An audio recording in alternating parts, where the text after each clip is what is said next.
Bonjour, vous vous souvenez de moi? C'est moi, Nino. Je visite le musée de la Poste avec mon grand-père. On est en train de découvrir mon futur métier, facteur. C'est génial. J'ai décidé que quand je serai facteur, j'aurai un vélo. Par contre, moi et mon grand-père, on se demandait si le facteur avait toujours existé. C'est vrai ça? Est-ce que les hommes préhistoriques, ils avaient un facteur? C'est pas sûr, mon petit. Il y aurait fallu qu'ils inventent déjà l'écriture et le papier, et puis entre nous, se construire un beau costume de facteur bleu en peau de bête, j'y crois pas trop. Oui, très drôle. Mais ça nous dit quand même pas comment le facteur est apparu. Allez, on va aller trouver Camille pour lui demander. D'accord, mon petit. Oh, hop. Ne va pas trop vite. N'oublie pas que je suis un vieux bonhomme. Oula, ces escaliers me donnent le vertige. Ah, tiens, je la vois en bas. Descendons prudemment. Attends, je te tiens. Comme ça, t'auras pas peur. Ah, merci Nino, merci mon petit.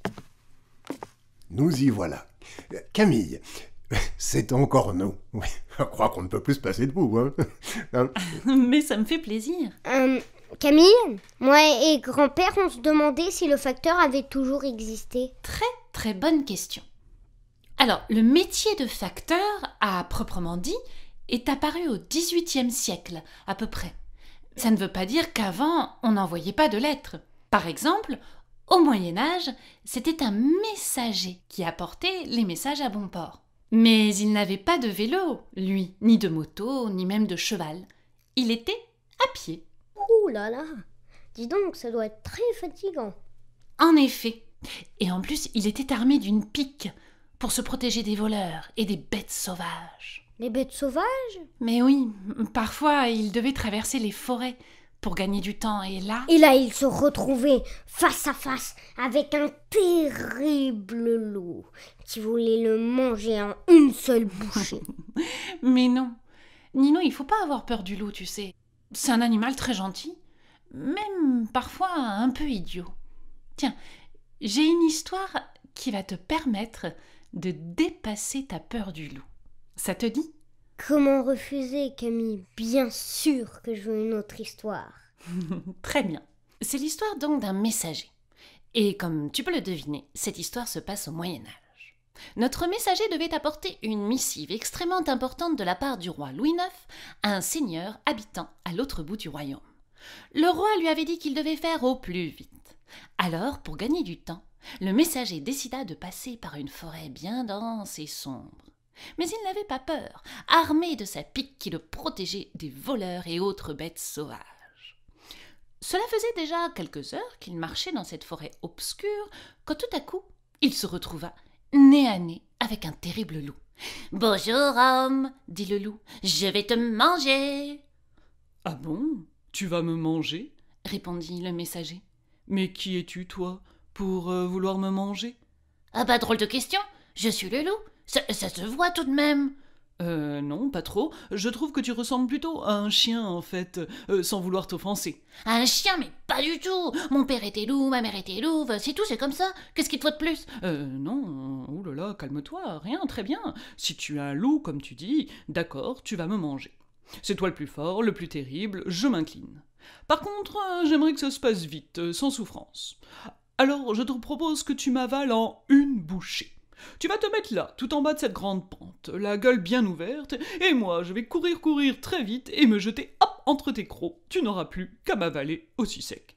Ah bah très bien, ça m'arrange, comme je suis un petit peu fatiguée, aucun effort à faire, parfait. Alors, le loup bien docile alla se poser en bas de la pente, la bouche grande ouverte. Le messager se posta en haut de la pente et, comme prévu, courut le plus vite possible vers le loup. Mais lorsqu'il arriva à hauteur de la bête, au lieu de se jeter dans sa gueule, il brandit sa pique et il propulsa le loup jusqu'à un grand buisson. Le temps que le loup se relève de là, le messager avait eu le temps de filer au plus vite. « Ah mais que je suis bête, aïe, je me suis fait berner. Comment j'ai pu croire que l'homme allait se jeter dans la gueule du loup, mais triple idiot que je suis !» Très en colère, le loup voulut se venger. Comme il connaissait la forêt comme sa poche, il trouva un chemin de traverse pour venir à nouveau à la rencontre du messager. Coucou, c'est encore moi, cette fois-ci tu y réchapperas pas, je vais te manger. Bonjour, mais qui êtes-vous ? Répondit le messager. Ah non, là tu le fais exprès. Oh là, attention, hein, je suis le loup, on vient de se croiser tout à l'heure, hein, tu m'as bien eu, j'ai failli te manger, tu te souviens ? Mais ce coup-ci, moi je vais pas me faire avoir. Désolé, je ne vois vraiment pas qui vous êtes. Un loup, vous dites vraiment ? Ah non, vous ressemblez plutôt à un chien. Non, t'arrêtes avec ça, t'arrêtes, ok ? Je suis vraiment le loup, là, tu sais, le loup du petit chaperon rouge, là, c'est moi, d'accord ? On vient de se croiser, alors, d'accord ? Oui, d'accord. Désolé, c'est que j'ai pas une très bonne mémoire. Bon, alors tu vas me manger, d'accord, c'est sûr, tu es le loup, je suis un homme, c'est comme ça. Par contre, tu sais, j'ai un métier très important. Je dois à tout prix livrer ce message-là au seigneur du village d'à côté. Alors veux-tu venir avec moi ? Comme ça tu es sûr de ne pas me perdre. Et même, si tu veux, je peux t'accrocher à ma pique. On reste liés. Je donne le message au grand seigneur, et après on va se mettre dans un petit coin, et tu me manges, d'accord ? Attends, faut que je réfléchisse. Oui, d'accord, je vois pas où est-ce qu'est le piège. Puis ça m'amuse assez d'aller chez un grand seigneur. C'est un monde que je connais pas. D'accord, mais attention, hein, tu me fais pas de mauvais tours, hein, promis ?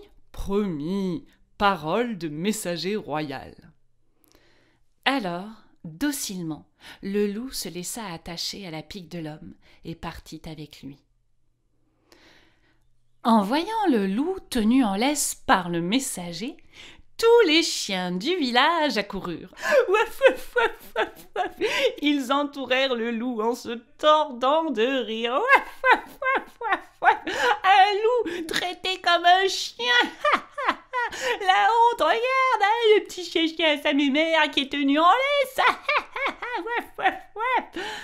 Ils se moquèrent tant que, tout honteux et gêné, le loup se détacha de la pique et fila à toute vitesse dans la forêt la plus proche. Le messager ne le revit plus jamais. Quel idiot, il tombe dans tous les pièges. Ah bah, bien fait pour lui. En tout cas, moi, j'aurais pas de pique sur mon vélo. Hein. Non, heureusement, Nino. Le métier de facteur est un peu moins risqué que celui de messager. Les bêtes sauvages se font un petit peu plus rares de nos jours. Et puis, si quelqu'un m'embête, moi, j'ai que à leur faire mon terrible regard de feu. Et puis, c'est réglé. Ah, ça me plaît, ça. Non, vraiment, ça me plaît. L'esprit est toujours plus fort que la violence. Retiens bien ça, mon petit. Hein ? Bon, allez, à plus tard tous les deux. À plus tard, Camille. Nino, suis-moi. Je t'emmène découvrir le bureau de poste. Allez, en route alors.